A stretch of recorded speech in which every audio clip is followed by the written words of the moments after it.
Bastien et Amar. Moi, je m'aide moi-même. Une fois que je vais m'aider moi, après, je vais aider mes proches. Après, je vais aider donc ma famille, puis après mes amis, puis mon entourage. Et progressivement, tu vas aider ta ville, tu vas aider ta région, tu vas aider ton pays. Ça, tu t'aides toi-même d'abord.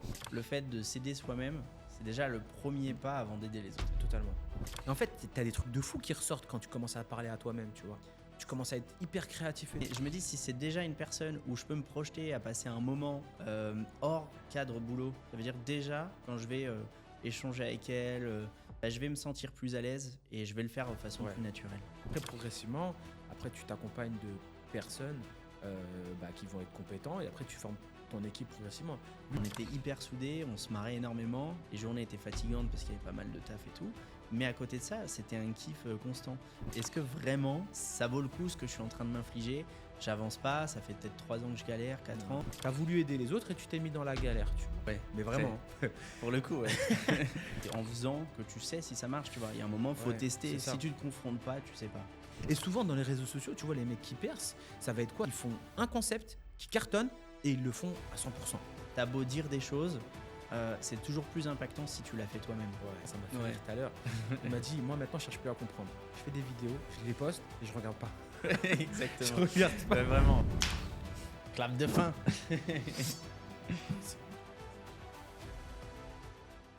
On était, c'était pas mal là ce petit voyage direction Paris. Ça m'a fait plein de rappels, genre vraiment. Ça te ressource.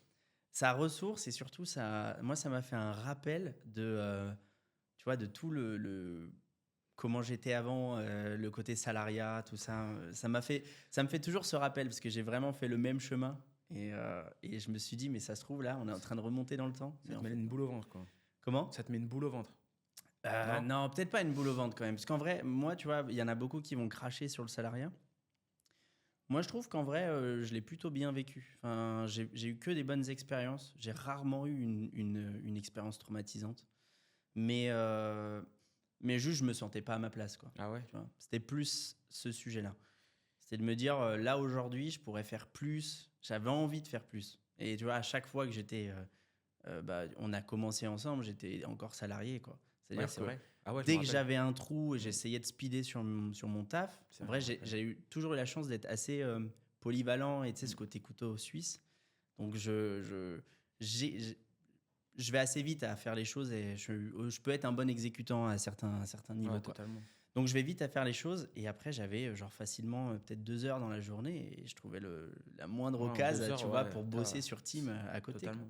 Mais tu veux pas qu'on se présente dans un premier temps pour les personnes qui ne nous connaissent pas, parce que c'est le premier podcast officiel, dans un studio de podcast. C'est vrai. On n'est pas chacun de notre côté. Donc l'épisode 1, il faut bien qu'on se présente. Ben vas-y, alors je te laisse te présenter. Alors moi je suis Amar Azouz, donc fondateur de la marque Team Nutrition, donc une marque de compléments alimentaires qui existe maintenant depuis 2016. Donc on vend partout en France, divers canaux de distribution. Et donc en parallèle, j'ai commencé donc, le personal branding pour aider toutes les personnes qui souhaitent entreprendre sans faire de crédit, en autofinancement. Et voilà. Et donc je me suis associé aussi en cours de route avec Bastien, qui lui va se présenter. Et donc il est maintenant associé avec moi sur Team Nutrition. C'est ça. Bah, du coup, exactement, tu m'as bien introduit. Team, donc je suis associé chez Team depuis maintenant quelques années. Ouais. Et en gros, à côté, j'ai une agence qui s'appelle Int. Et c'est une agence de growth et de data marketing où on fait principalement tout ce qui est sujet de data, d'expérience client et le fait d'optimiser la conversion sur les sites internet. Et à côté de ça, en parallèle, je suis associé avec Amar dans Team, où je gère plus la partie un peu marketing et surtout la partie un peu ce qu'on voit derrière pendant longtemps. Je voulais pas trop m'exposer parce que j'étais un peu le sous-marin par excellence. Et en parallèle de ça, du coup, vu que cette agence fonctionne bien et que j'en suis très content, j'ai commencé en tant que freelance. Et je me suis dit, en fait, aujourd'hui, j'ai réussi à passer de freelance à agence. Et en fait, ce passage jusqu'à l'agence, ça m'a appris énormément de choses. Comment trouver des leads de manière régulière, comment amener beaucoup de monde dans son funnel pour essayer de mieux convertir, comment dire, en fait, tout ce qu'a besoin d'un freelance à partir du moment où il commence à dépasser les 10 000 euros par mois. Ça, c'est vraiment, quand en dessous des 10 000, souvent, tu peux tout faire seul, tu y arrives assez facilement. Arrivé à ce cap-là, il y a deux solutions qui se passent. Soit tu te dis, là, aujourd'hui, je reste freelance et je dépasse pas les 10 000 euros, je vis comme je suis et c'est très bien. Tu vois, il y a plein de gens qui font ça et je le conseille même de faire ça. Juste, tu as toujours ce stress de te dire comment je peux retrouver de nouveaux clients, tout ça. Surtout mais sinon, si tu as un client, il y en a, ils ont 10 000. C'est ça. Il y en a, ils tiennent avec un seul client. Le jour où ils se barrent, bon, ça devient compliqué. Et là, c'est là que tu découvres qu'en fait, tu es vraiment freelance et il faut tout apprendre, quoi. Ouais. Donc, une fois que tu commences à avoir ce raisonnement, c'est tu dis, OK, maintenant j'ai 10K, soit je passe la step d'après. Et là, tu commences à te dire, oui, mais alors là, il faut déléguer, il faut automatiser, il faut... par où je commence, il va me falloir beaucoup plus de clients, beaucoup plus de leads, etc. Et du coup, tous ces questionnements, je les ai eus, je les ai faits, j'ai réussi à le faire. Et du coup, c'est pour ça que j'ai décidé de sortir une formation qui s'appelle le Scale Mastery. Et dedans, on voit à peu près tous ces sujets. C'est-à-dire, si tu ne fais pas tes 10K, on va déjà t'emmener vers le service pour ces 10K. Et après, on va voir toute la suite. C'est comment trouver plus de leads, comment essayer de standardiser les choses, comment automatiser et ainsi de suite pour t'amener à déléguer. Mais aussi, quand on est free, on n'a pas trop envie de partir sur un truc de 500 salariés. Donc, c'est comment réussir à le faire sans forcément rentrer dans une usine à gaz, quoi. Totalement. Donc voilà. Le but de ce podcast, ça va être principalement... Donc là, l'avantage, c'est que vous avez deux profils totalement différents. Ouais. Mais vraiment. Pour le coup, ouais. Moi, je suis vraiment plus un fonceur qui va tester 1 million de trucs et se casser la gueule 99% du temps. Et Bastien, lui, ça va être plus un profil qui va être beaucoup plus réfléchi, beaucoup plus posé. Et c'est pour ça que j'ai voulu m'associer avec lui et que ça matche bien.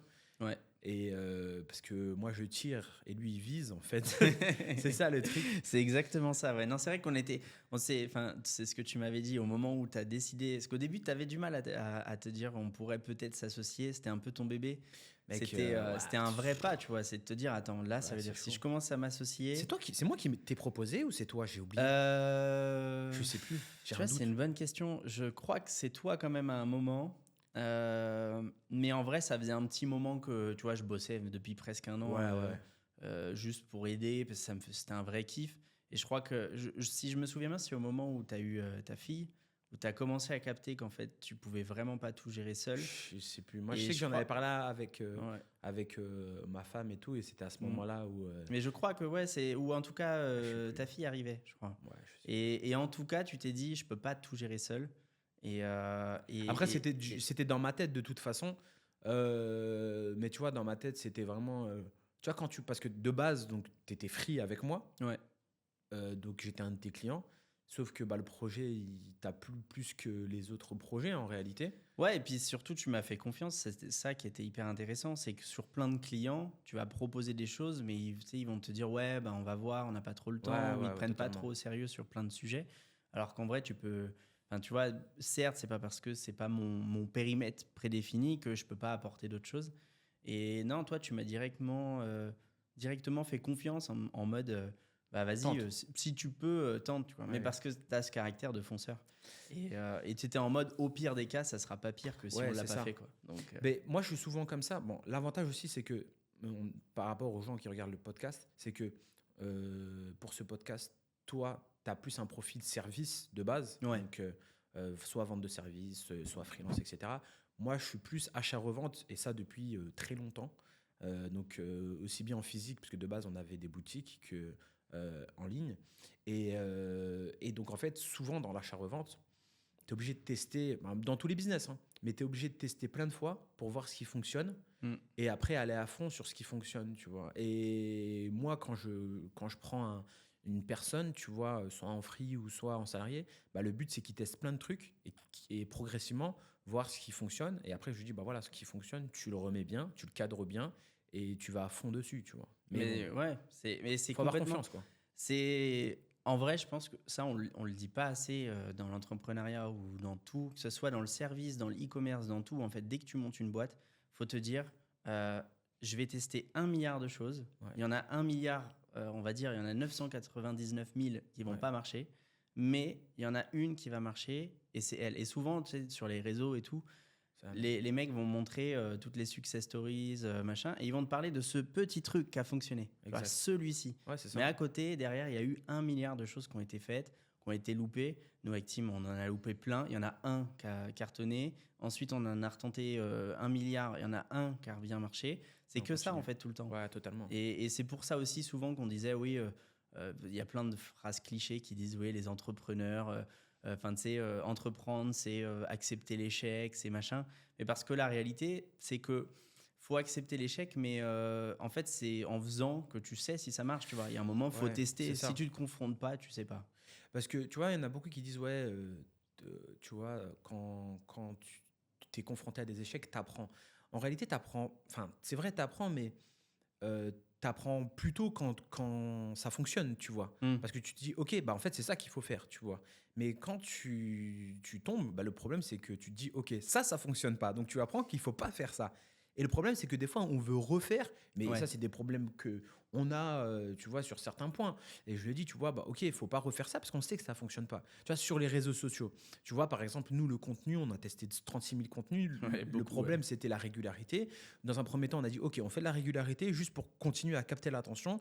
Et après, une fois qu'on a de la régularité, on a des posts sur le long terme, on testera plein de trucs. Et là, on était en phase où je testais plein de trucs. On a vu que, par exemple, les préparations de commandes, c'était une formule qui fonctionnait bien parce qu'on fait quelque chose en même temps Mm. qu'on parle. Et donc, ça intéresse aussi les personnes. Et donc, on voit que le pourcentage, en fait, de personnes, donc de rétention, reste beaucoup plus longtemps. Et aussi, le nombre de vues augmenté. Même de l'engagement, commentaires, hein, tout. ça Ouais, l'engagement aussi. commente, Ça commande aussi. Ouais. Et on s'est dit, ok, bon, bah, on va en faire plus de ça, quoi. Et souvent, dans les réseaux sociaux, tu vois, les mecs qui percent, ça va être quoi? Ça va être, ils font un concept qui cartonne et ils le font à 100%, tu vois. Ouais. Tu vois, comme le gars, tu sais pas si tu vois, qui est souvent chez Action et il fait, eh, mais c'est quoi ça? Ah, un tapis qui va te permettre d'essuyer tes pieds sans, je sais pas. Et après, tu vois, il fait le test produit et en fait, il a vu que ça fonctionnait et il a recopié ça, mais 1 million de fois, quoi. Bah oui, mais en vrai, c'est la première base, hein. Mais ça, c'est aussi prendre du recul parce qu'il y a un problème de persévérance où des fois, tu t'entêtes bêtement sur Ouais. un truc. Et c'est là où je trouve que l'association peut être bien. Parce que souvent, on se dit oui, mais bon, s'associer, nanana. Et en vrai, tu te rends compte que déjà, dans les grosses boîtes qui fonctionnent ou les entrepreneurs à succès, il y a toujours des gens derrière, il y a toujours des gens associés, même si c'est pas. Euh, En tout cas, d'une manière ou d'une autre, ils ne sont pas seuls dans leur business. Et c'est pas uniquement par le fait qu'ils peuvent pas tout faire seuls. En vrai, on peut toujours tout faire seul. Ouais, Même des limites, souvent, des ouais. fois, tu vas déléguer certaines parties où toi, tu étais vraiment bon dedans. Et du coup, tu vas te dire, ah, c'est pas fait tout à fait comme j'aimerais et tout. Mais en fait, la réalité, c'est que euh, la personne que tu vas avoir en plus, elle t'apporte ce recul qui Ouais, va te faire dire, exact. bah là, on a vu que ça a marché. En vrai, tu t'entêtes à faire ça, peut-être qu'on devrait faire comme ça. Et souvent, on se rend pas compte qu'on va faire un truc. On va pas se rendre compte qu'à côté, il y en avait un petit détail qui a fait que ça marchait mieux qu'avant. Faut comprendre c'était quoi ce détail. Et après, foncer dessus. Mais des fois, on s'entête. Nous, avec Tim, on a eu pas mal de situations. On s'est entêté sur des situations. Et c'est avec du recul qu'on s'est dit, mais Ouais. pourquoi on a perdu autant de temps? Et en fait, des fois, tu as juste besoin de temps aussi pour comprendre ça. Ouais, mais en fait, le truc, c'est qu'il faut, je pense, faut partir sur une remise en question continue. Il faut tout le temps se remettre Ouais, en tout le question. temps. Tout le temps. Et ça, mais tu vois là, en quelques mois, les remises en question qu'on a eues, genre vraiment. Je crois on n'en a jamais eu autant Ouais. que dernièrement. Mais En on a. fait, alors, il y a eu un truc avec ces derniers mois, j'ai trouvé, c'est que des remises en question, on en a eu 1 milliard. Mais c'est la première fois qu'on en a autant et on agit autant en même temps. Ouais, Tu ouais, vois, ouais, c'est c'est-à-dire vrai. que très souvent, on se concentre sur un truc, mais on se dit pas, on y va. Je sais pas, on a plein de fois remis en question les choses, mais on va se concentrer sur un petit détail, puis on va juste mettre ça, mais on y va à tâtons, tu vois. Ouais. Alors qu'en fait, C'est tu te pas rends bon. compte qu'il faut. Bah, il y a un moment, il faut tout tester, y aller à fond, et après, tu réduis. Tu vois, tu te dis le premier mois, je vais être surchargé, je balance partout. Ouais. Après, bon, bah, ça n'a pas du tout marché. Peut-être que je commence à Exact. réduire, puis je teste autre chose, et ainsi de suite. Et ça, en vrai, même dans le service, il y a, tu vois, la CRO, moi, c'est un de mes domaines d'expertise. C'est le test and learn. C'est vraiment tout le temps. Mais ça s'applique à. La CRO l'a vachement mis en avant en mode bah, tu fais un A/B test, tu testes une variation d'un site, par exemple ton bouton couleur bleue, Ouais. ton bouton couleur rouge. Ouais. Bah, toi, en tant qu'expert, tu vas dire non, mais le bleu, c'est sûr, ça marche mieux, ou le rouge, ça attire beaucoup plus l'œil. Mais en fait, tu sais pas, il y a des biais cognitifs, des choses que ton client ne, ne réagira peut-être pas de la même façon que toi tu penses. Totalement. Et donc, en fait, tu fais un test AB, test A avec la version bleue, test avec le rouge. Et en fait, c'est les données, c'est les comportements de tes clients qui vont te donner tu vois, la bonne direction. Totalement. Et en fait, ça devrait s'appliquer même dans la vie réelle, quoi. Ouais. Et dans tout. Je teste. En fait, même, je sais pas, tu fais un recrutement. Qu'est-ce que tu veux trouver le bon profil si tu n'en as rencontré que 2? Tu vois? Ouais, c'est vrai. Il faut en rencontrer 10 000. Enfin, Et les faire 10 000, tester. Ouais. j'abuse, tu vois. Mais Ouais. genre, déjà, sur la première phase, tu demandes au moins 1000 ou 500 candidatures. Ensuite, dans les 1000 à 500, t'en rends compte, allez, peut-être 20 ou 15. Ouais. C'est peut-être beaucoup, mais tu sais, tu fais un pré-setting, c'est-à-dire juste un appel, 15 minutes, premier feeling, tu vois si ça passe. Boum, tu réduis. Et en fait, en faisant ça, tu te laisses l'embarras du choix, quoi. Totalement. Il faut avoir plein de Et je trouve qu'on choses. s'est amélioré aussi, même sur le recrutement. Je sais pas si Ouais, t'as remarqué. même sur le recrutement. Mais parce qu'on a appliqué ce genre Ouais. de conseils. Alors avant, on avait un recrutement catastrophique. Ah, mais vraiment, mais On avait des bras cassés. Enfin, désolé, mais tu vois, au bout d'un moment. Ouais. En plus, je comprenais pas. Tu vois, j'avais 21 ans, 22 ans, 23 ans.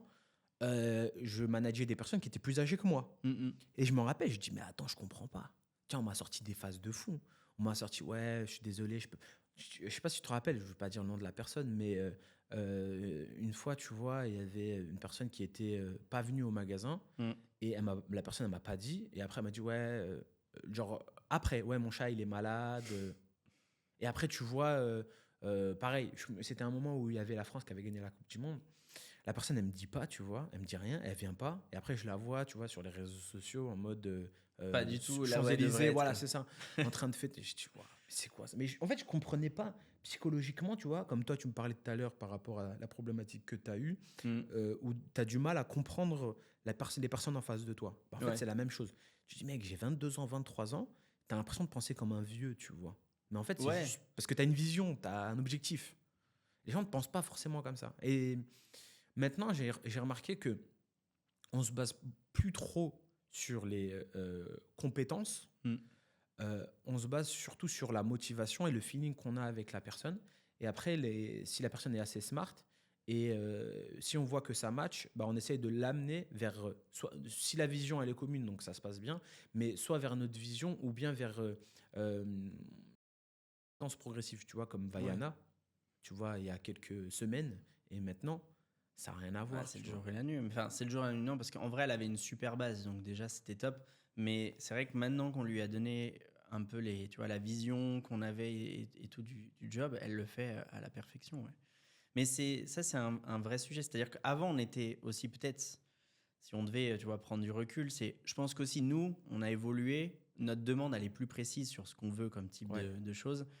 Et on a quand même aussi, peut-être qu'on déléguait mal aussi avant. On donnait peut-être trop de liberté, pas assez. Tu vois, on devait faire plein d'erreurs, c'est certain. Mais à côté de ça, on ne se laissait pas l'embarras du choix, c'est-à-dire qu'on prenait le premier profil qui était prêt et tout ça. Aujourd'hui, on se met ce côté, déjà, on veut de la masse pour s'assurer que les peu qu'on va garder, c'est eux qui sont vraiment. On est prêt à payer pour ça. Voilà, pour on est de la aussi pareil, on est prêt à payer ce qu'il faut pour ça.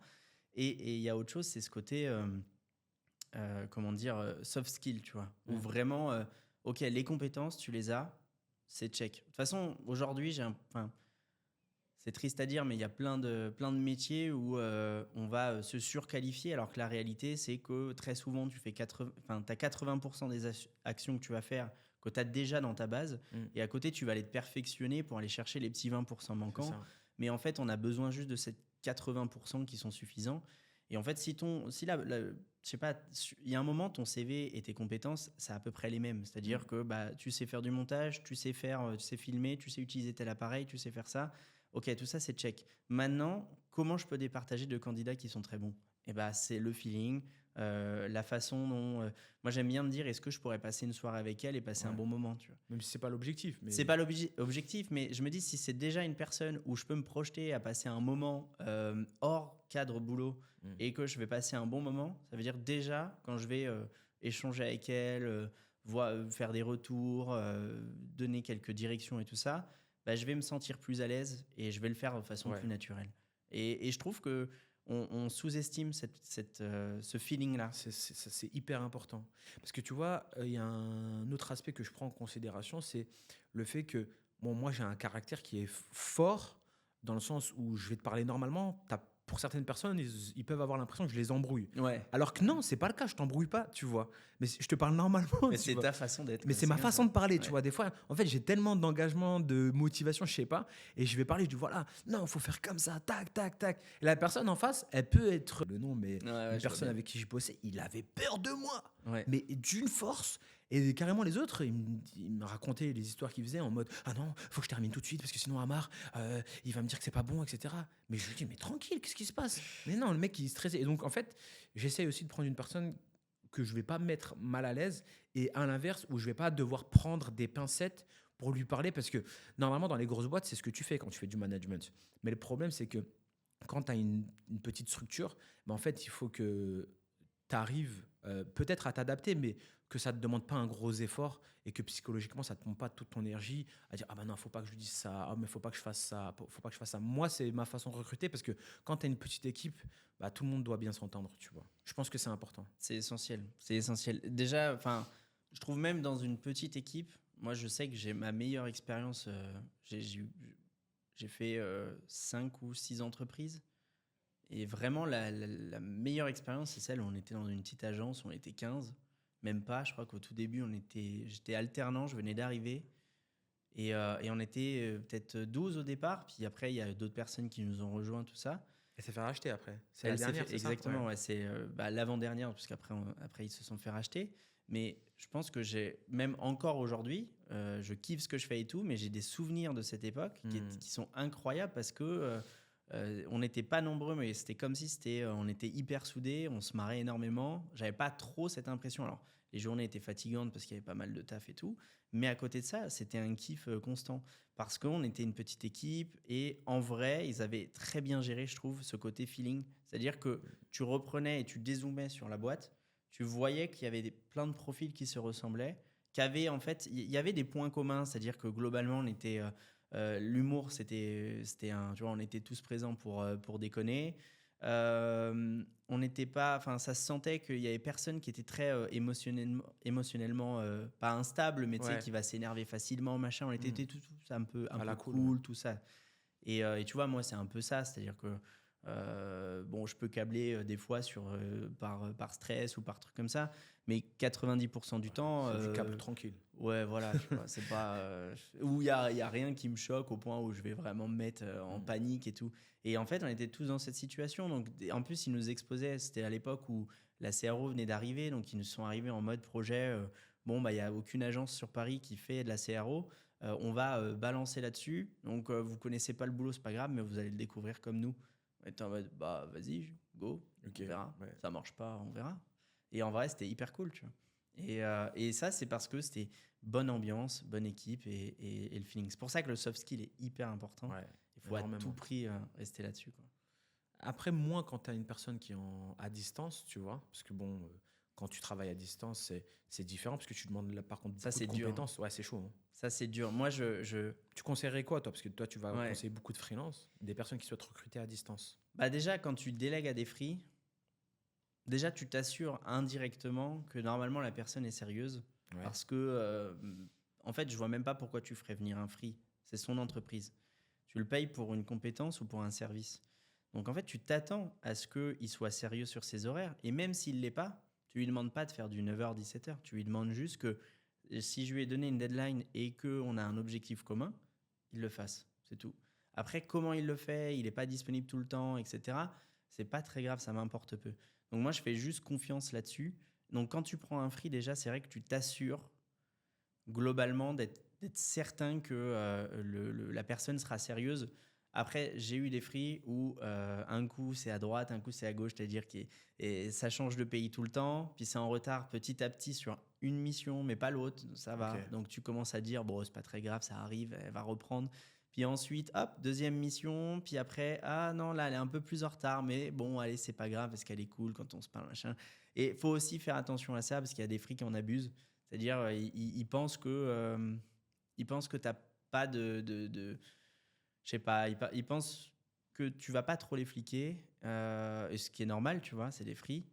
Mais en fait, comment dire? Attends, je cherche mes mots, mais en gros, c'est de par le fait qu'ils soient free et qu'ils soient libres, ils vont en surprofiter. Et je Ouais, pense je que c'est comprends. juste de base des gens qui n'étaient pas très sérieux, tu vois. Ok. Donc professionnellement. Ok. Donc en fait, déjà, c'est pour moi, il ne devrait pas y avoir de retard sur l'émission. On peut comprendre un retard de temps en temps. Ouais, mais vraiment de temps en temps, quoi. Voilà. Ou alors, il faut que le free soit assez pro pour te dire, là, ce que tu m'as donné, c'est trop short en temps, je Ouais. pourrais pas. Direct, ouais. Et là, toi, tu l'entends, tout. Et après, s'il est en retard, mais qu'il t'a prévenu, c'est pas grave. Mm. Mais si tu lui donnes des délais que tu as déjà fait avec d'autres free et qu'il est Ouais. en retard, c'est qu'il est pas sérieux. Ça, faut être hyper transparent, tu vois. On avait eu le problème, je sais pas si tu te rappelles, du dev qui. Donc, en gros, on avait un dev, Dinguerie, ça, ouais. on lui a donné une mission. Donc, tu lui as donné une mission. Et le gars, en fait, il te faisait tirer. Non, mais j'ai jamais eu un mythomane pareil. Bah, c'est vas-y, affolant. explique-le. Ah, non, mais c'est Comme affolant. ça, au moins, ça va donner Ah, une expérience. franchement, dans ma vie, j'en ai eu pas mal des mythomanes. J'en ai eu un gros, mais au tout début quand j'ai commencé, tu vois, quand je faisais de la radio, quand j'étais jeune, j'avais connu un mythomane incroyable, mais ça, j'en parlerai après. Là, pour l'histoire du dev, c'est en gros, on avait défini une date, et à chaque fois qu'on arrivait à la date, il lui arrivait une dinguerie. Ouais. Mais une dinguerie en mode, j'ai perdu quelqu'un, j'ai mon ordi qui m'a lâché là, du jour au lendemain. J'ai ceci. En fait, il y avait toujours une nouvelle excuse, toujours plus grosse à chaque fois. Et jusqu'à un moment, je commence à dire non, mais là, on est trop hors délai, c'est abusé, il faut faire un truc. Moi, on va arrêter là, quoi. Et en fait, tu te rends compte qu'il avait absolument rien avancé, rien fait. Il a complètement. Il nous a livré 2 pages, je crois. Et Un truc à pourquoi? ça. Parce qu'en fait, le gars, il voulait sous-déléguer, en fait. Ouais, en fait, il sous-traitait. C'est-à-dire que normalement, sur Malte et tout, on essaie d'éviter de sous-traiter. Malte, ils essaient de se dire, c'est pas notre. Nous, on veut des free et quand tu payes, c'est pour la personne. Moi, j'ai aucun problème avec le fait que mon free il délègue. Au contraire, je trouve ça trop cool. Par contre, tu es garant de ceux Totalement. tu vois, à qui tu délègues. Donc, c'est à toi de te dire si le boulot il est pas fait comme moi, je l'aurais fait en tant que free, mais que j'ai délégué. Et ben en fait, c'est que soit tu as mal délégué, soit quoi. Donc, tu passes par-dessus et tu le refais s'il faut. Moi, ça m'est arrivé. J'ai délégué un sujet. J'ai pas trouvé que le sujet était au niveau de ce qu'on aurait dû produire. Ouais. J'ai pris de mon temps et je l'ai refait. Je perds de l'argent, c'est pas grave. Mais au moins, tu vois, je sais que la livraison, elle me ressemble être et c'est comme ça. Mais après, progressivement,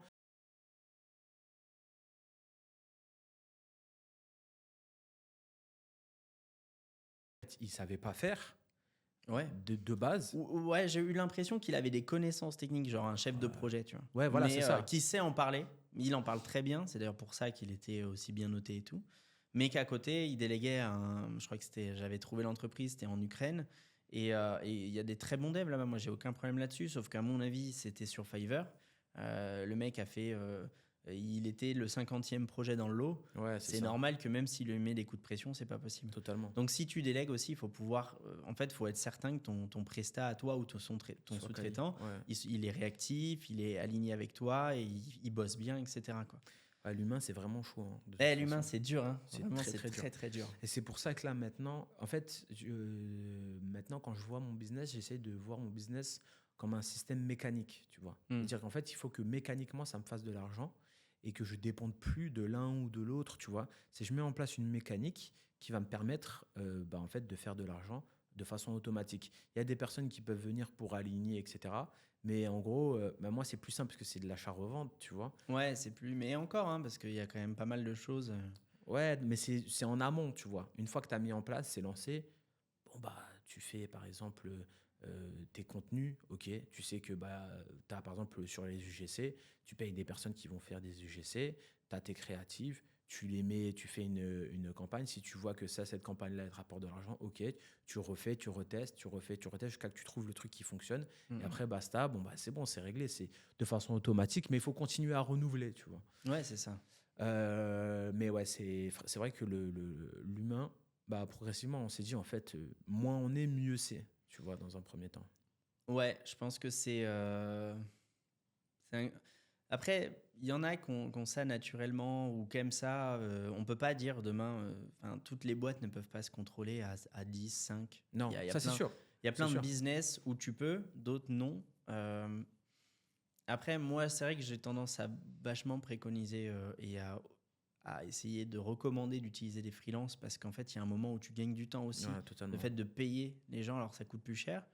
Mais à voir si sur le long terme, ça coûte réellement plus cher. Parce qu'à un moment, tu es certain en fait que bah, le taf, il est fait avec la bonne compétence. Et des fois, même quand c'est des bons free, ils t'apportent encore plus que ce que tu avais demandé. C'est-à-dire des Totalement. conseils où tu aurais dit, mais je avais même pas pensé. Ouais, un Et en regard fait, ils te extérieur. font- ouais, et un regard d'extérieur d'un expert, tu vois. Pas juste d'une personne que tu as recrutée, tout ça. Après, tu peux recruter, mais il faut, pour moi, là où ça devient intéressant, c'est quand tu as vraiment des besoins très précis d'un secteur ou d'un sujet très précis. Et Où récurrent. là, c'est mieux d'avoir Voilà. quelqu'un long terme, tu vois. Enfin, non, quoique. Après, ça dépend vraiment des sujets. Mais moi, je suis plutôt partisan des free et aussi pour ce côté, tu vois, nous, avec Tim, on pivote beaucoup. Avec mon agent, j'ai pas mal pivoté aussi. En fait, il y a un moment où tu pivotes très souvent et il faut que tu aies la flexibilité dans ton entreprise pour Totalement. pouvoir le faire. Donc, il te faut quand même de la régularité. Donc, tu peux prendre des salariés. Mais il y a aussi pas mal de corps de métier où je pense que tu peux juste prendre un free, il fait le taf très bien et au final, tout le monde est gagnant, quoi. Ouais, totalement.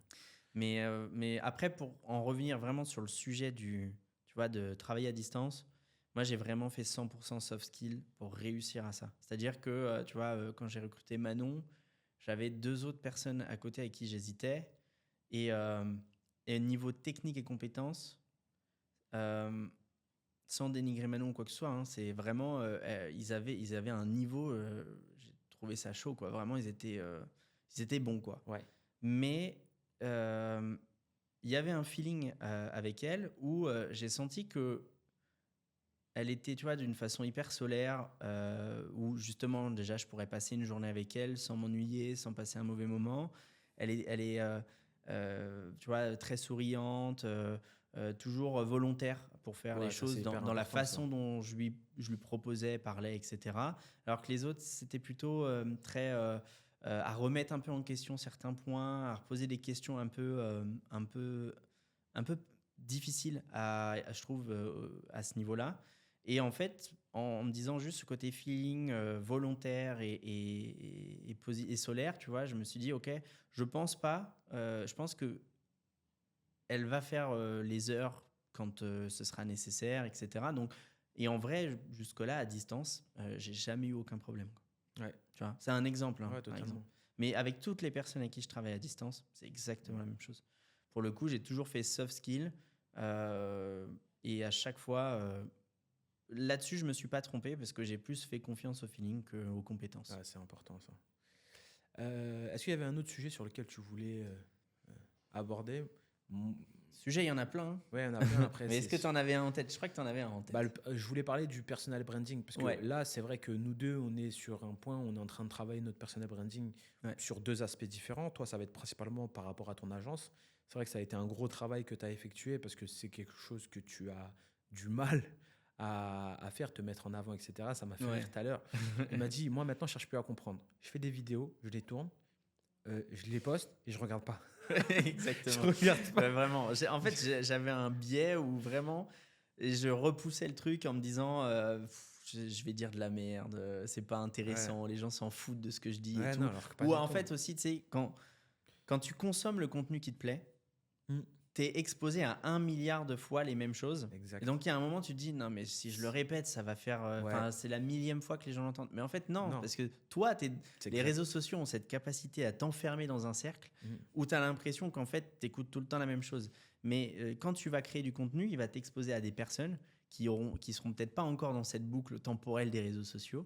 Et en fait, tu penses. Et puis aussi, il y a une étude qui a montré que je crois que c'est au bout du 2e réel, tu as déjà oublié le réel que tu as vu avant. Ouais. Donc en fait, même si tu as l'impression de te répéter, c'est pour ça qu'on dit souvent tu parles jamais assez de ton offre. Parce qu'en fait, la réalité, c'est que toi, dans ton spectre à toi, tu as l'impression que ça fait 20 fois que tu parles de ton offre, mais pour 90% des gens, sauf tes proches très proches qui te suivent parce qu'ils sont hyper bienveillants, en fait, eux, c'est peut-être la première fois qu'ils le voient ou la 2e fois, quoi. Donc ouais, j'ai mis longtemps et ma méthode, du coup, ça a été au début et encore maintenant, je poste, je regarde vite fait si elle fonctionne, boum, hop, et je touche plus à mon tel. Voilà. Ça, mais tu sais que c'est une drogue. Tu sais que moi, déjà, de base, j'ai limité les réseaux sociaux parce que, bon, bah, c'est une drogue. Hein, tu vois, on en a déjà parlé. C'est une drogue, les réseaux sociaux. Donc, j'ai limité, j'ai mis 20 minutes, j'ai bloqué. Donc, juste histoire de poster. Ouais. Et maintenant, à l'inverse, donc, je me suis mis en position de créateur et plus de consommateur. Et je me dis, même en tant que consommateur, c'est un peu une drogue. Tu veux voir, est-ce que il y a eu des réactions? Est-ce qu'il y a eu des commentaires? Est-ce que j'ai augmenté mon nombre C'est d'abonnés? dans la suranalyse après. Ouah, je dis, ouah, c'est quoi C'est ce une délire? dinguerie. Tu vois, j'ai installé YouTube Studio, tu vois. Et donc, bah, j'ai posté quelques vidéos. J'ai 2 vidéos plus longues et j'ai des shorts. Et je regarde. Et en plus, à un moment, il y avait, tu vois, le nombre de vues qui explosait. Je commençais à regarder, j'actualisais. Ouais, là, quand Je tu vois commences 100, à rentrer plus là-dedans. 100, plus 100. Je dis, waouh! Incroyable. Et je dis, ouais, c'est quoi ce délire? Et à un moment, je tombe, je tombe sur bah, le screen que je t'ai envoyé. Tu vois la vidéo d'Oussama Hamar et moi en bas. Oui, Parce que, où bon, tu fais presque. exact. Et parce que bon, non, c'est surtout que je m'appelle Amar. Donc, Ouais. d'un point de vue référencement, il nous a mis à côté. Et je vois, je fais presque ces chiffres. Je dis, waouh, c'est quoi ce délire sur Dinguerie. cette vidéo et tout. Et tu rentres dans un cercle addictif. Et je me suis dit, OK, faut que je ressorte de Prendre du ça. recul. Ouais, c'est pas bon. Ouais. Juste parce que après, le problème, c'est que tu vois, à quel moment. T'es créatif à quel moment? C'est-à-dire, tu as des idées de contenu souvent bah, quand tu fais rien. C'est-à-dire Ouais. quand tu penses pas. Donc, il faut pas être en mode je vais penser à une idée de contenu. Il faut être en mode je fais ma vie. Et en fait, naturellement, tu vas avoir des idées de contenu. Donc, pour ton personal branding. Parce que souvent, c'est quoi? C'est tu as un besoin. Et donc, c'est une offre que tu vas proposer. Et moi, sur la création de contenu, je pense aussi de cette façon-là. Ça veut dire que moi, j'ai une frustration. Boum, ah ouais. Comment j'ai réglé cette frustration-là? Bah comme ça. Mais je me rappelle de cette frustration-là. Je dis ok, je l'ai réglée comme ça. Et donc, par rapport à cette frustration-là, en fait, je vais proposer une offre qui est mon contenu, qui va régler une frustration, donc un besoin. Et j'essaie de réfléchir comme ça. Et cette façon de réfléchir, faut l'avoir en fait quand tu n'y penses pas, tu vois. Oui, c'est vrai. En fait, c'est ce côté. C'est toujours dans les moments les plus. Des fois, c'est quand tu as une conversation ou ce genre de choses. C'est toujours quand tu fais un truc. Même des fois, moi, mes meilleures idées, c'est quand je fais un truc qui n'a rien à voir avec le boulot, quoi. Ouais. C'est vraiment. Et je vais penser boulot, mais de façon complètement différente que quand je pense boulot au boulot. Ouais, Tu vois, totalement. c'est avec un spectre de recul, genre sûrement.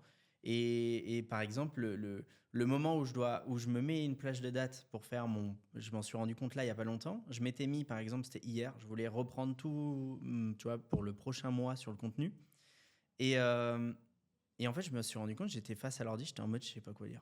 Genre, Ouais, mais ça vraiment, c'est sûr. Ah, c'est aucune sûr, inspi. l'ordi, Genre, ouais. pourtant, j'ai le système de dès que je suis dans la douche, je pense à un truc, boum, Ouais. j'ai un second cerveau, j'écris. Mais je repasse devant et ça, je sais pas, ça me parle plus trop. Je suis en mode bon, c'était intéressant, mais je vois plus trop comment je voulais le dire et tout. Ouais.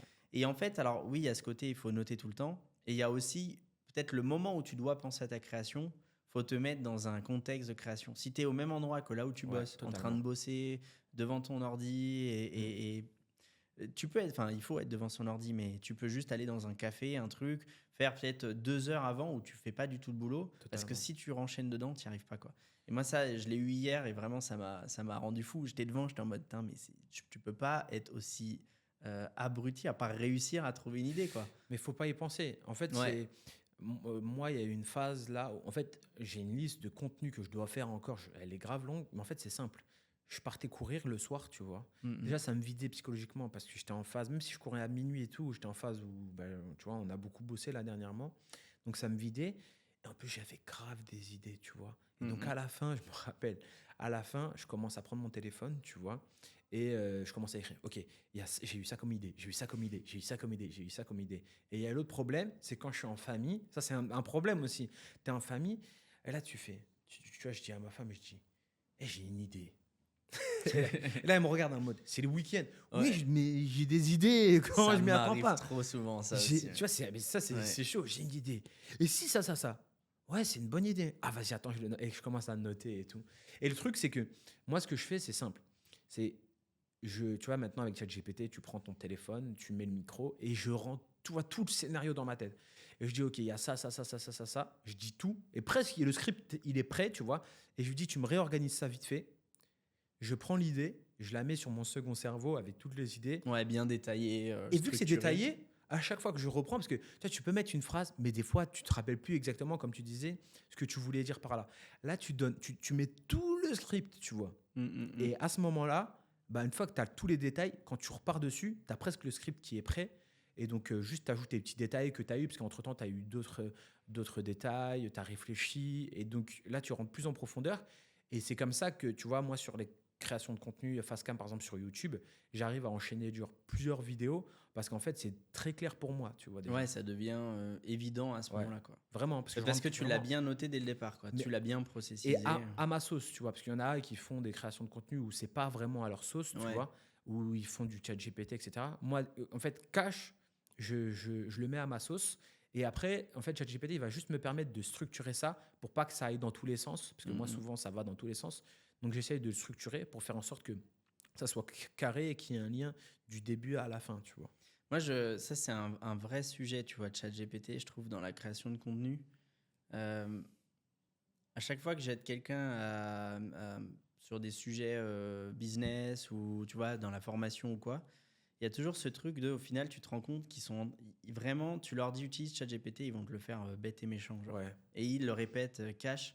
Et à chaque fois, je leur dis non, mais garde ton authenticité parce qu'il y a un moment, oui, il y a peut-être un réel qui va marcher, mais les gens, ils s'affilient à une personne, ils s'affilient pas Ouais. à ChatGPT qui a dit ça parce que c'est bien dit, c'est bien structuré. Et en fait, la méthode simple, c'est juste de. Tu balances toutes tes idées, mais tu sais, t'écris mal. Moi, c'est ma méthode. C'est Ouais, vraiment, totalement. je suis sur l'ordi, je vais écrire. Je me dis comme une feuille blanche où je réfléchis pas à la structure. J'écris ma pensée de ce que j'avais comme tête, comme idée, tu vois, exactement de la même façon. Je peux dire des trucs qui n'ont pas de sens, mais et après, je lui dis structure-moi l'idée et surtout garde mon authenticité, garde le truc, Exact. garde ça. Et en fait, je me rends compte qu'il le garde hyper bien, quoi. Et en fait, il faut juste prendre ce réflexe de. Parce que va pas lui dire juste crée-moi un contenu pour faire ça Non, ou ça le marche pas. titre de mon réel c'est ça quoi.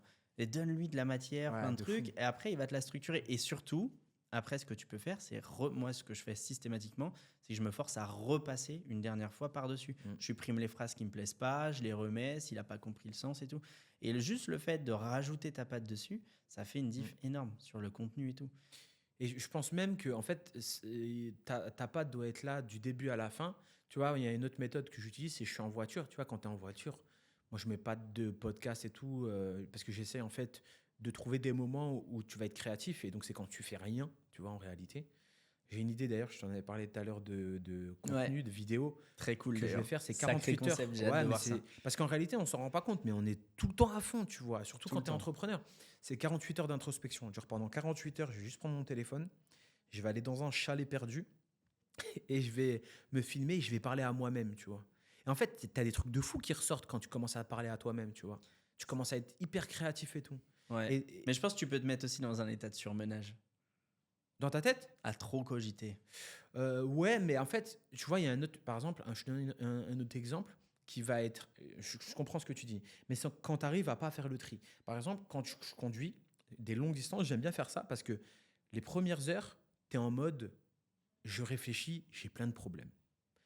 Au bout de 2 heures, 3 heures, tu vas commencer à vouloir régler des problèmes dans ta tête. Au bout de 4 heures, 5 heures, tu vas commencer à relativiser sur les problèmes que tu as. Et après, tu vas commencer à avoir un plan d'action pour régler tes problèmes sur le long terme. Moi, je te jure, à chaque fois, c'est pour ça que j'aime bien faire de la longue route la nuit, parce que tu es tout seul dans ta bulle, tu n'as pas beaucoup de personnes, donc c'est pas risqué. Et donc, tu vas réfléchir, tu vas avoir tout ce cheminement où tu vas commencer à trop cogiter, mais au bout d'un moment, tu vas commencer, moi, c'est mon ressenti, à relativiser sur les problèmes que tu as. Tu dois de l'argent à un tel, par exemple. Je sais pas moi, tu dois payer. Mais comment je vais faire pour rembourser telle personne Ouais, ou par exemple, tu te rends compte que bah, tu dois payer l'URSSAF, tu vois, et il te demande 10 000 euros Et que tu tu n'as l'avais pas. pas Et que anticipé comme ouais, un tu l'as pas idiot, anticipé et tout.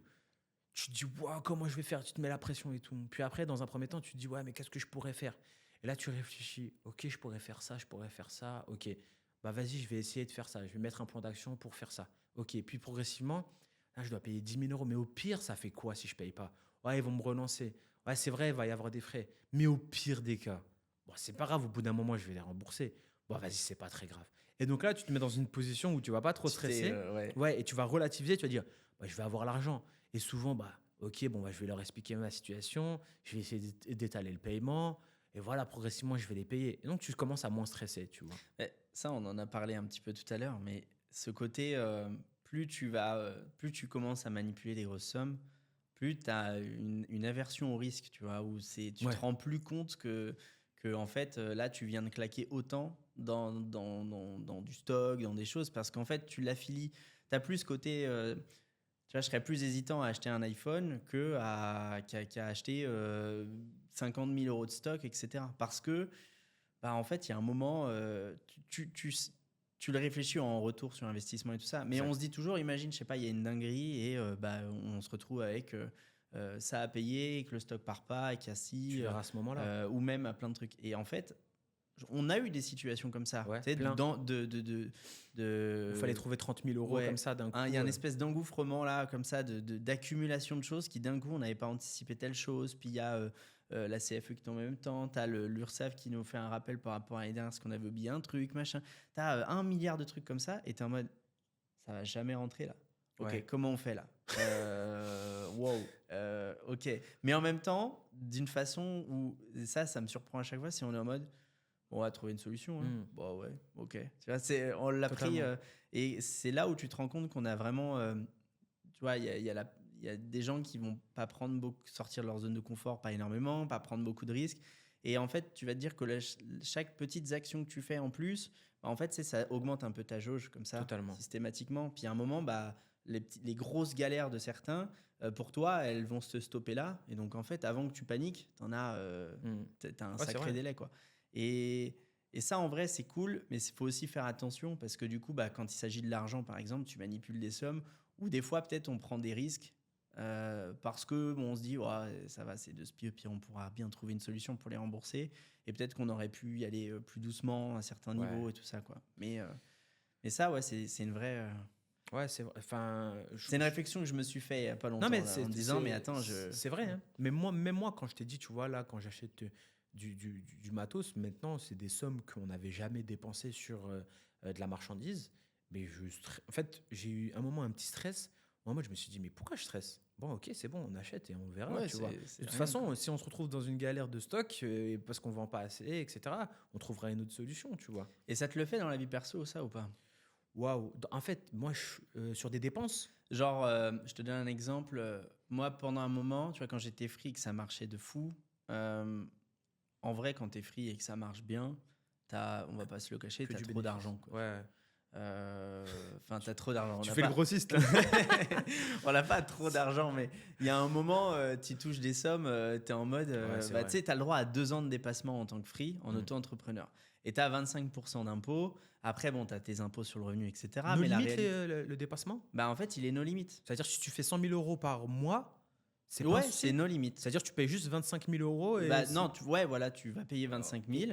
Après, tu as, plus l'impôt perso. t'as la TVA et l'impôt perso. Donc Ouais. après, tu te fais ouvrir quand même Ah à la ouais, fin parce de que l'année, ouais, tu vois. ouais. Mais la réalité, c'est que quand même, tu vois, c'est le rare cas où quand ton entreprise fait autant de cash, ça te touche personnellement parce que c'est à la fin que tu as payé tes impôts, c'est vraiment ton cash. Ouais, Alors totalement. que dans une entreprise, tant que tu t'es pas versé un salaire ou un dividende, ça n'a c'est rien à pas voir. à toi. Enfin, c'est à l'entreprise, Ouais. pas à toi. Et ça, on te le rappelle tout le temps. Dans chaque dépense, tu dois toujours dire, est-ce que c'est vital pour l'entreprise Ouais, ou ouais. c'est plutôt pour toi? Ah, si c'est pour toi, c'est que c'est pas une Mm. bonne dépense.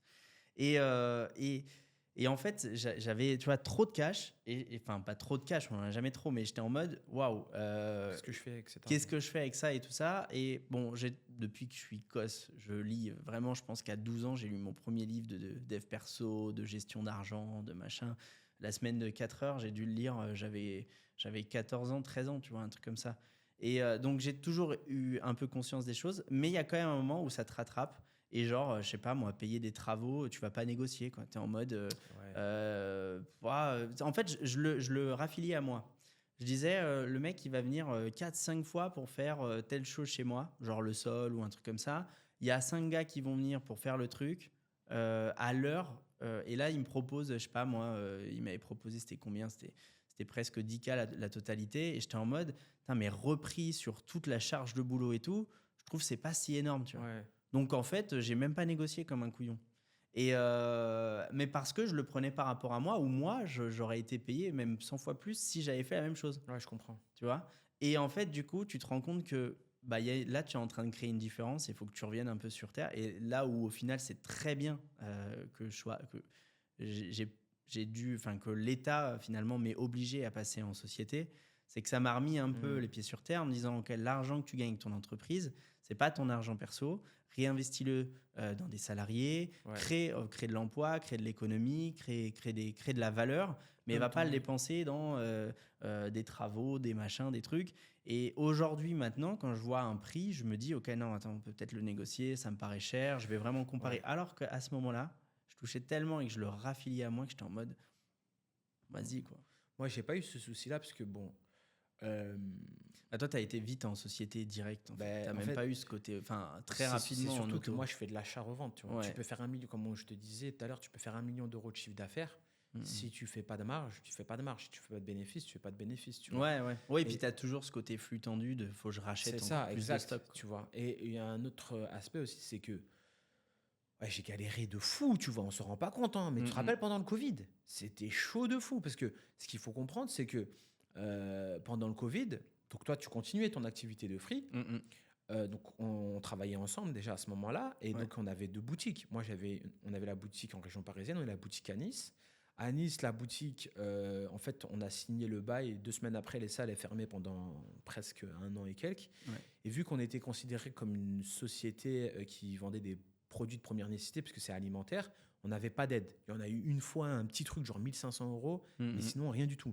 Donc en fait, je m'en rappelle très bien, mec, genre 1 euro, dépenser personnellement 1 euro, je pouvais pas, tu vois. Ouais, c'était pas possible. Et donc, en fait, cette galère-là, elle t'a tellement. Moi, elle m'a marqué psychologiquement, tu vois. Genre, Ouais, vraiment, ça t'a. En plus, tu te dis, tu vas avoir des enfants. Moi, à ce moment-là, ce qu'il faut comprendre, c'est que je travaillais la nuit, tu t'en rappelles. Pendant 1 an et demi, je travaillais la nuit. Donc, je faisais veilleur de nuit. Plus, j'allais à la boutique et je m'occupais de Team Nutrition. Ouais. Ouais, Waouh. t'avais une vie de. C'était chargé. C'était genre, Ouais. psychologiquement, genre. Et tu te souviens qu'à cette époque, on s'est dit, bah viens, on sort la marque. Ouais, En plus. ouais, le truc, mec. Et en plus, c'est pas dit, on sort un produit, on en sort 20. Ouais. Allez, Ouais. direct. Mais parce qu'on avait le temps, en fait, on pouvait créer, concevoir quelque chose parce qu'on avait le temps. On n'était pas la Ouais. tête dans le guidon à faire du multimarque. Et c'était intéressant parce que c'est à ce moment-là où on s'est dit, OK, on va prendre le temps de proposer des produits à forte valeur. Et c'est d'ailleurs, je pense, une des meilleures décisions qu'on ait eues à Ouais. cette époque. Avec la fermeture des boutiques Ouais. aussi. Mais parce qu'on s'est rendu compte d'un truc, on était tenaillé par les fournisseurs et tout ça, et on Ouais, s'est dit, c'était faire notre catastrophique. marque, c'est quand même. Et aussi, il y avait toujours, ça faisait longtemps qu'en boutique, quand tu conseillais, tu avais toujours cette problématique de lui, il est bien, cette marque, elle est bien là-dedans, Ouais, elle est c'est bien. ça. Tu n'avais jamais un package complet où tout De était marques, parfait. ouais, Quoi. qui Et là, au proposaient moins, vraiment ça tout de qualité. tout était résolu, tu vois. Ouais. Non, mais c'est vrai, c'était totalement ça. Et donc, à ce moment-là, ouais, là, c'était vraiment. Tu sais que franchement, c'était. Tu sais que ça me traumatise encore, hein, cette période-là. En Ouais, plus, ça t'a. bah, tu vois, tu te dis, tu vas avoir un enfant. Donc, il faut commencer. Là, tu te dis, waouh, c'est bon, t'as plus. Parce que quand tu as 20 ans, Ouais. tu es chez tes parents, Tu dis, j'ai le temps encore. tu dis, c'est pas grave, je suis en galère financièrement.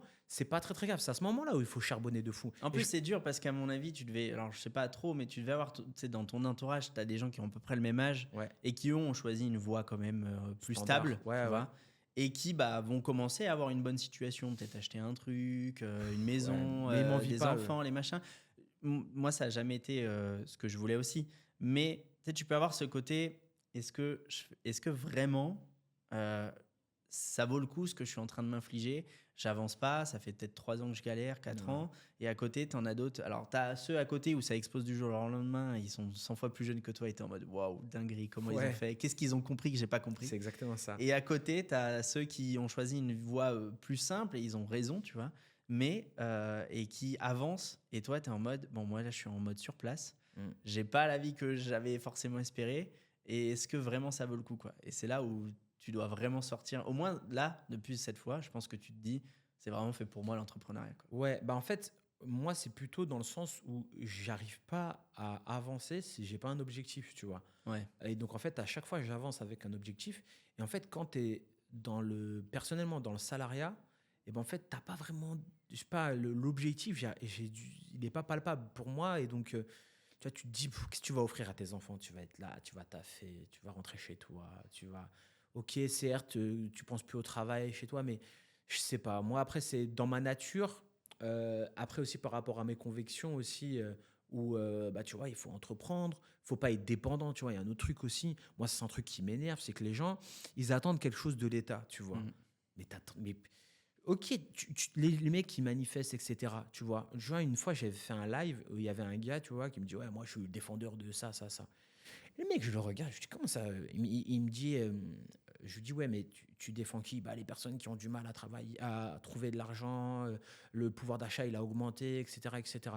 Il faut manifester, j'ai fait ça comme manifestation, ça, ça, ça. Et là, tu commences à lui parler, tu lui parles, tu commences à rentrer dans la conversation. Et je lui dis, ouais, mais moi, je suis pas comme ça. Je vais pas aider, comment dire, des personnes dans la globalité parce que le gouvernement, il fait ça, il fait ça, il fait ça. Je dis, moi, je m'aide moi-même. Une fois que je vais m'aider moi, après, je vais aider mes proches. Après, je vais aider donc ma famille, puis après mes amis, puis mon entourage. Et progressivement, tu vas aider ta ville, tu vas aider ta région, tu vas aider ton pays. Tu t'aides toi-même d'abord. Je vais te donner un exemple, tu vois. Euh, Mon père, il avait parlé à quelqu'un qu'il connaissait, tu vois, et il lui a dit, ouais, pourquoi tu prends pas soin de toi là? Tu vois, tu t'habilles mal, ta santé, tu bois, tu fumes, etc. Tu prends pas soin de toi. Et du moi, tout, c'est pour mes enfants. Mes enfants, mes enfants, mes enfants. Il dit, mais non, là, t'es égoïste, enfin, c'est pas Mhm. vrai. Et il lui dit pourquoi? Il dit, bah, en réalité, si toi, il t'arrive quelque chose maintenant, t'as des problèmes de santé, qui va s'occuper de toi? C'est tes enfants. Oui, Ouais. ok. Donc, ça veut dire que tu vas leur rajouter un fardeau, alors que de base, toi, normalement, tu voulais les aider. Donc, aide-toi toi-même et une bonne santé. Et après, tu pourras les aider, tu vois. Et c'est dans la même chose dans l'entrepreneuriat. Tu t'aides toi-même et après, tu aides les autres. Et lui, la personne avec qui j'avais parlé sur le live, et je commence à rentrer en profondeur, et je lui dis, et toi, comment tu fais dans la vie et tout? Bah moi, je galère, je fais des lives, j'essaye d'être payé pour ça. Je dis, ah ouais, donc ça commence mal déjà. Je lui dis, et tu touches quoi et tout? Bah je gagne 500 euros, je sais pas c'est combien le RSA et tout. Je dis, mais il dit, ouais, là, je vais devoir arrêter les lives. Je dis, bah voilà, tu vois. T'as voulu aider les autres et tu t'es mis dans la galère, tu vois. Ouais, c'est ça. En fait, il y a deux choses. Alors déjà, ça me fait penser, tu sais, comme dans l'avion. Dans l'avion, on dit toujours, Exact, tu te mets le masque d'oxygène à et toi. après, tu le mets à ton enfant. Parce que Exact. si t'es pas apte, au final, ça sert à rien. Donc déjà, aide-toi toi-même. Je suis à 100% aligné. Je trouve que c'est un vrai conseil, ça. Et en plus, est-ce que tu te dis pas que là, aujourd'hui, tu aides avec les peu de moyens que tu as de ta personne et tout ça, mais est-ce que si toi, tu vas là où tu as envie de tendre et d'aller, est-ce que tu pourrais pas les aider, mais genre, tu vois, de manière exponentielle, Totalement. comme jamais? Et très souvent, on se rend compte, même dans l'éducation et tout ça, que tu as beau dire des choses, c'est toujours plus impactant si tu l'as fait toi-même. Ouais. Tu vois, les gens vont plus, en tout cas ceux qui voudront être aidés, vont plus s'affilier ou suivre des traces que d'écouter un conseil. Ça n'a jamais Totalement. marché. Les trois quarts du temps, moi, c'est simple, le nombre de conseils similaires que j'ai eu par des proches à moi qui n'ont rien fait et j'ai pas appliqué. Parce qu'en fait, je me dis, mais je pense que ça a dévalorisé leurs conseils qui étaient très bons, sauf que vu qu'ils ne l'ont pas appliqué à eux-mêmes, j'en ai tiré aucune valeur. Mm. À côté, j'ai eu le même conseil par un mec qui est dans le business, qui a réussi et tout ça. Je vais l'appliquer et après, on va me dire, ouais, mais je te l'avais dit. Bah oui, mais c'est pas que je trouve ton conseil est nul. Vu que tu l'appliques même pas toi-même, Ça m'impacte pas. ça m'a pas impacté. Je me suis pas senti. Pour moi, il y avait pas d'impact dans ce que tu as dit parce que tu l'appliques pas à toi-même. Mm. Donc, applique-le, fais-le et tu verras que quand tu vas juste le dire une fois en disant tu devrais peut-être faire ça, tu auras 100 fois plus Totalement. d'impact. Et aujourd'hui, moi, maintenant que euh, j'ai donné plein de conseils avant dans ma vie, avant de réussir avec mon agence et tout ça, et avec Team et tout ça, euh, j'ai jamais eu autant d'impact qu'aujourd'hui quand je donne un conseil. Mm. Et je vois les personnes, en tout cas celles qui veulent être aidées, après il y en a, tu sais, qui te prennent des conseils et ils appliquent que Ils dalle, appliquent et pas, ouais, voilà. totalement. Par contre, ceux qui, tu sens qu'ils ont envie, j'ai jamais vu autant que dernièrement, là, sur la dernière année, que je vais donner un petit conseil, un truc insignifiant où je pensais pas qu'il l'appliquerait. Et en fait, un mois après, ah, j'ai fait ça, ça a marché. Bah là, je refuse tout le monde parce que ça a grave marché et tout ça. J'ai fait comme ça. Et tu es en mode, ouais, bah en fait, la seule différence, c'est qu'aujourd'hui, vu que j'ai réussi là où je voulais aller, et en tout cas là où les gens veulent peut-être aller aussi, bah en fait, quand je donne un conseil, les gens l'appliquent. Mm. Donc, moi, je suis 100% aligné avec toi. Faut déjà faire pour toi et tu auras beaucoup plus d'impact. Et en France, Totalement. on a un gros problème avec ça. Mais je veux pas rentrer dans ce débat parce que, on arrive à la fin du décompte. Et Ouais. en plus, c'est un vrai sujet et qui peut être très clivant, donc vaut mieux Prochain faire gaffe. podcast. Peut-être prochain podcast, ouais. Ouais. Mais moi, j'ai des idées très ciblées là-dessus, en tout cas, par rapport à ça. Je trouve qu'il y a un vrai problème en France sur cet aspect un peu d'attendre, toujours de Ouais, l'État. ici, on attend beaucoup, ouais, c'est vrai. Mais bon, Au après, lieu d'agir. voilà. Mais en tout cas, ton conseil, je pense que tout le monde, et c'est très bien qu'on finisse là-dessus, parce que le fait de s'aider soi-même, c'est déjà le premier pas avant d'aider les autres. Totalement. Et ça, faut le retenir. Ouais. et- Mais ça, c'est un de mes objectifs, hein, c'est moi-même, c'est-à-dire m'aider personnellement pour faire en sorte d'avoir la capacité de subvenir aux besoins de ma famille, de faire en sorte que c'est un souci qui est sorti de ma tête. Ouais. Et après, j'ai un autre objectif qui va être au long terme. Après, tu peux aider en cours de route, hein, mais à petite Ouais. dose, tu vois, pour pas que ça t'impacte directement personnellement. Non, et t'aides les bonnes personnes. Parce qu'il y en a, Exactement, celles qui veulent être aidées. Ouais. elles vont être chronophages de fou, mais ouais, je suis d'accord. Et pour le coup, de toute façon, il y a un moment, une fois que tu t'es aidé toi, et que tu sais que t'es à l'aise, t'es bon, t'es bien, t'as atteint ton objectif, bah, en fait, t'auras de l'impact pour aider tout le monde, et deux, je pense que c'est là où ça devient intéressant d'aider tout le monde. Tu vois. Totalement. Donc, on le fait aussi pour ça. Je Ouais. pense que on est aligné là-dessus, et je pense que ça, c'était Ouais, un ça, truc. c'est sûr. Voilà, bon, On écoute, finit sur pas ça mal ce premier podcast, très cool, dans une petite pièce. Ça change complètement la donne. Hein. Ouais, ça- C'est dur de se mettre dedans au début, mais en vrai, j'ai trouvé ça très très Non, cool. c'est cool. Donc, parfait. J'espère que vous avez aimé. N'oubliez pas de vous abonner pour nous donner un maximum de force, de mettre des commentaires pour nous donner vos suggestions, mais aussi ce que vous en avez pensé aussi de ce premier Suggestions, podcast. critiques, N'hésitez pas, des on est idées, ouvert. si vous avez envie, si vous avez des idées particulières de sujets qu'on peut traiter, allez-y. Là, on essaie de le faire un peu en feeling parce qu'on C'est ça. aime bien parler et c'était vraiment ça le concept. Mais s'il y a besoin de sujets spécifiques, même de critiques, on prend. Vraiment, on est ouvert à tout. Il y a Et rien en qui plus, nous on a touche. 2 profils et 2 business qui vont être différents. Donc, vraiment, on est ouvert sur tous les champs des possibles.